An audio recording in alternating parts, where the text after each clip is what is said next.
ഇപ്പോൾ മിംസ് ആശുപത്രിയിൽ നിന്ന് മിംസ് സ്വകാര്യ മെഡിക്കൽ കോളേജിൽ നിന്ന് അൽ അമീൻ തൊട്ടുമൊക്കെ നമുക്കൊപ്പം തത്സമയം ചേരുന്നുണ്ട്. അമീൻ, ഇപ്പോൾ കൂടുതൽ മൃതദേഹങ്ങൾ മേപ്പാടിയിലെ സർക്കാർ ആശുപത്രിയിലും അവിടുത്തെ മിംസ് ആശുപത്രിയിലുമാണ് സൂക്ഷിച്ചിട്ടുള്ളത്. എന്താണ് നിലവിലെ സാഹചര്യം?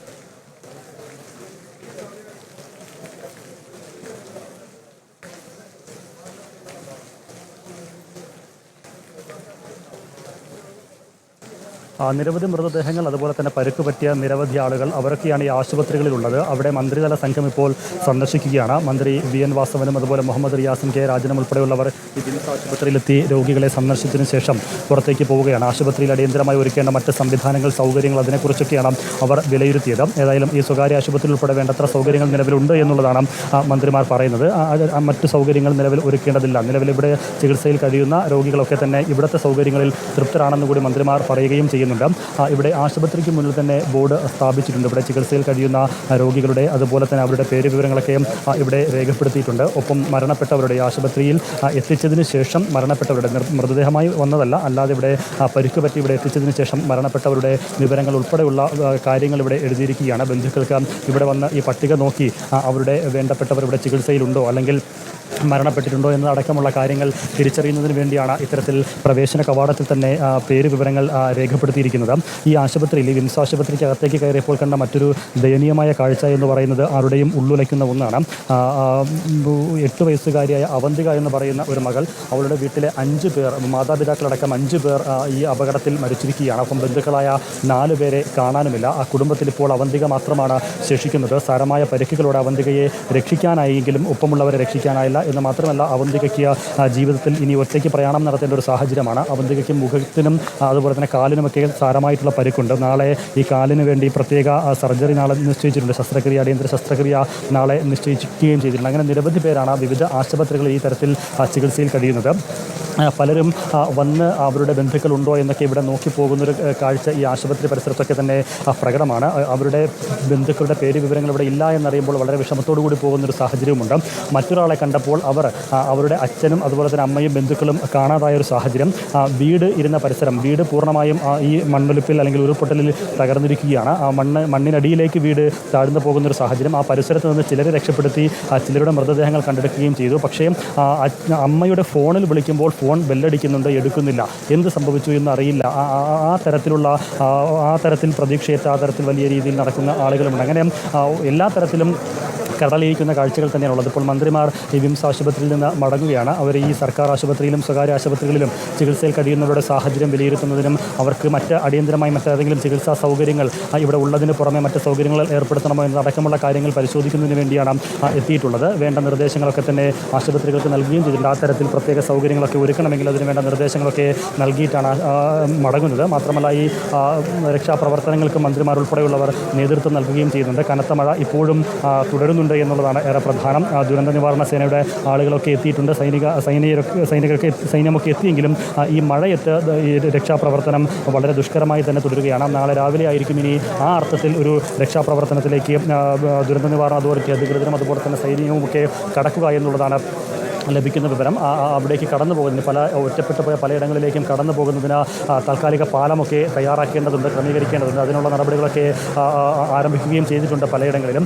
ഈ വെട്ടവും വർഷങ്ങളായി പല ദുരന്തങ്ങളെ കേരളം കണ്ടിട്ടുണ്ട്. സമീപകാലത്ത് 2018 മഹാപ്രളയം, 2019 പുത്തുമലയും കവളപ്പാറയും, 2020 ഇടുക്കിയിലെ പെട്ടിമുടി, അങ്ങനെ പല ദുരന്തങ്ങളും കണ്ടിട്ടുണ്ടെങ്കിലും മലയാളി ഇതുവരെ കണ്ടതിലെ ഏറ്റവും വലിയ പ്രകൃതി ദുരന്തങ്ങളിൽ ഒന്നായി, വേദനയായി, മലയാളത്തിൻ്റെ വേദനയായി, കേരളത്തിൻ്റെ വേദനയായി, ഇന്ത്യയുടെ വേദനയായി മുണ്ടക്കൈ എന്ന് പറയുന്ന ഗ്രാമം, മേപ്പാടി മാറുകയാണ് എന്നതാണ് അക്ഷരാർത്ഥത്തിൽ യാഥാർത്ഥ്യം.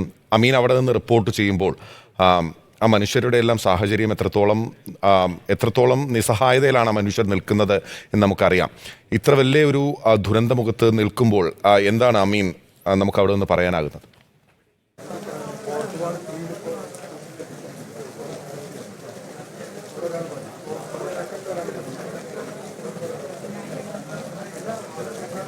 തീർച്ചയായിട്ടും എല്ലാം നഷ്ടപ്പെട്ടു എന്നതിനപ്പുറത്തേക്ക് വേണ്ടപ്പെട്ട പലരും നഷ്ടപ്പെട്ട ആളുകളുടെ ഒരു വേദന, അതിനപ്പുറത്തേക്ക് അവർക്ക് എന്ത് സംഭവിച്ചു എന്നറിയാതെ ഈ ക്യാമ്പുകളിലും ആശുപത്രികളിലുമൊക്കെ പരക്കംപാഞ്ഞ് നടക്കുന്ന ആളുകളുടെ ഒരു അവസ്ഥ അത് നമുക്ക് ഊഹിക്കാവുന്നതേ ഉള്ളൂ. അത് നേരിൽ കാണുമ്പോൾ ചങ്ക് പിടയുന്ന കാഴ്ചയാണ് എന്നുള്ള കാര്യത്തിൽ ഒരു സംശയവുമില്ല. ഞാൻ നേരത്തെ സൂചിപ്പിച്ചതുപോലെ നമ്മൾ ഈ ചൂരൽമലയിലുള്ള ഒരു കൺട്രോൾ റൂമിനടുത്ത് നമ്മൾ പോയി നിൽക്കുകയായിരുന്നു. മന്ത്രിമാർ ഉൾപ്പെടെയുള്ളവർ അവിടെ ഉണ്ടായിരുന്നു. അപ്പോൾ ചില ആളുകൾ വന്നിട്ട് നമ്മോട് പറഞ്ഞൊരു കാര്യമുണ്ടായിരുന്നു, മുണ്ടക്കൈ ഭാഗത്ത് പ്രദേശവാസികളെ കൂടി ഉൾപ്പെടുത്തിക്കൊണ്ട് അവിടെ രക്ഷാപ്രവർത്തനം നടത്തണം. കാരണം അവർക്ക് ആ പ്രദേശമൊക്കെ കൃത്യമായി അറിയാമെന്നുള്ളത് കൊണ്ട് രക്ഷാപ്രവർത്തനത്തിന് അവരുടെ സാന്നിധ്യം സഹായകമാകുമെന്ന് പറയുന്നു. ആ പറഞ്ഞ കൂട്ടത്തിലാണ് ഒരാൾ പറഞ്ഞത് തൻ്റെ വീട് തകർന്നു പോയിരിക്കുകയാണ്. ഇന്നലെ വന്ന് അമ്മയെ അവിടെ നിന്ന് കൂട്ടിക്കൊണ്ട് പോകുന്നതിന് വേണ്ടി ശ്രമിച്ചിരുന്നു. അത് ഇങ്ങനൊരു ദുരന്തം ഉണ്ടാകുമെന്ന് മുന്നിൽ കണ്ടിട്ടുള്ളതുമല്ല.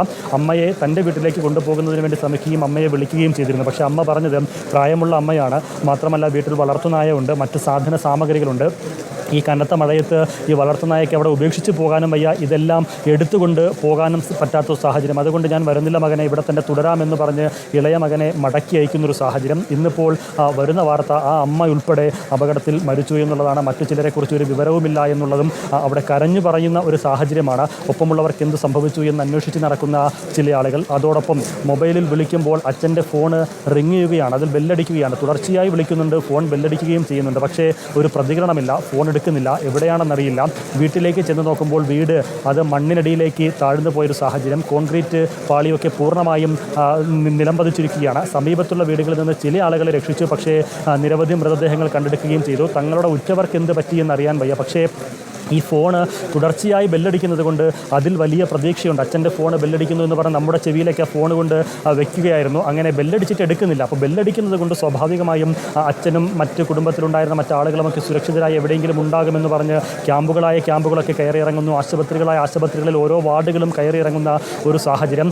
എന്നിട്ട് അവിടെ മന്ത്രിയോടുൾപ്പെടെ ഈ വിവരം പറയുകയാണ്. അപ്പോൾ മന്ത്രി ഉൾപ്പെടെ ജില്ലാ കളക്ടറോടും മറ്റ് ബന്ധപ്പെട്ട ഉദ്യോഗസ്ഥരോടും നൽകിയ നിർദ്ദേശം എത്രയും പെട്ടെന്ന് അവിടേക്ക് പോയി, വി എൻ വാസവൻ നൽകിയ നിർദ്ദേശം എത്രയും പെട്ടെന്ന് അവിടേക്ക് പോയി രക്ഷാപ്രവർത്തനത്തിൽ എന്തെങ്കിലും സാധ്യതയുണ്ടെങ്കിൽ, അവരെ രക്ഷിക്കാൻ എന്തെങ്കിലും സാഹചര്യമുണ്ടെങ്കിൽ അത് നടപ്പിലാക്കണമെന്ന് പറയുകയായിരുന്നു. പക്ഷേ അദ്ദേഹം അങ്ങോട്ട് മാറിയപ്പോൾ ഈ രക്ഷാപ്രവർത്തകർക്ക് നേതൃത്വം നൽകുന്നവർ, പ്രദേശവാസികൾ, NDRF സംഘമൊക്കെ വന്ന് പറഞ്ഞത് ആ വീട്ടിനരികിലേക്ക് അവർ പോയിരുന്നു, ആദ്യഘട്ടത്തിൽ പോയിരുന്നു. പക്ഷേ അതിനുള്ളിലേക്ക് പ്രവേശിക്കാനാകില്ല. അത് കോൺക്രീറ്റ് കട്ടറൊക്കെ കൊണ്ടുവന്ന് അത് കട്ട് ചെയ്ത് മാറ്റിയാൽ മാത്രമേ അകത്തേക്ക് കടക്കാൻ സാധിക്കുകയുള്ളൂ. ഫോൺ റിങ് ചെയ്യുന്നുണ്ട്. പക്ഷേ വീട്ടിലുണ്ടായിരുന്ന 3 പേർ ആ കെട്ടിടത്തിനടിയിൽ ഉണ്ടാകുമെന്നുള്ള ഒരു നിഗമനമാണ് അവർക്കുള്ളതെന്ന് മാത്രമല്ല, ആ വീടിനോട് ചേർന്നുള്ള പരിസരവാസികൾ, രക്ഷപ്പെട്ട ആളുകളൊക്കെ പറയുന്നതും ഈ 3 പേരെ കണ്ടിട്ടില്ല, അവർ രക്ഷപ്പെട്ടിട്ടില്ല, പുറത്തേക്ക് വന്നിട്ടില്ല, മറ്റെങ്ങും പോയിട്ടില്ല.